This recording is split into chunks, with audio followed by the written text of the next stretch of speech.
Republican Senator Lindsey Graham has been having a hissy fit over the last few days about the fact that Democrats will not negotiate with Republicans and give them the money that they want for the border wall so that maybe eventually we can reopen the federal government. On Sunday, on CBS's Face the Nation, Lindsey Graham ended up having a white-hot meltdown on the air that I am not going to subject you to, but if you want to check it out, there is a video in the description. You'll find the link down there. But nonetheless, let me tell you what Lindsey Graham said. And this was prior to the big meltdown that he had. It was that Democrats, in the negotiations that they had over the weekend, and I guess building up to that point as well, are just too damn crazy. They're too crazy. Now, he says he wants to negotiate with Democrats, and he's sure Republicans will negotiate with Democrats, but first they have to find a Democrat who's not crazy.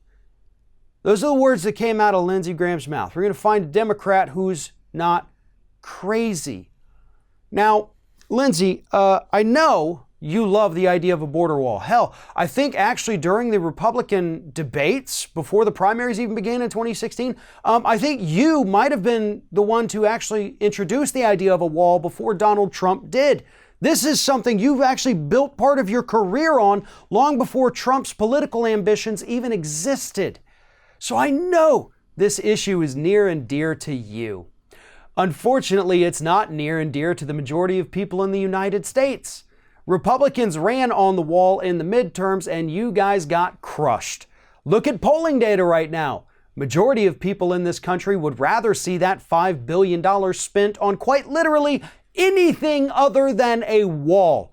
Majority of people in polls also say they just flat out don't want the wall. The government's own agencies have released statistics that actually show us that a wall would be completely ineffective to do all the things that Donald Trump is trying to tell us the wall would in fact do. It is unnecessary, it is useless, it is a waste of money, and the majority of people in this country actually agree with the Democrats right now. The people are turning on you. So let me ask you this question, Lindsey. Who's the real crazy ones here? Is it the people who just won massive victories in the midterms and they're upholding the will of the American public and trying to reopen the government? Or is it the crazy old white guy who's screaming at people on CBS telling them that other people are in fact crazy? Lindsey, if you want to see crazy, you need to go back into that dressing room at CBS and go look in that big mirror that they have sitting there waiting for you. Because that's one of the craziest people you're ever going to see.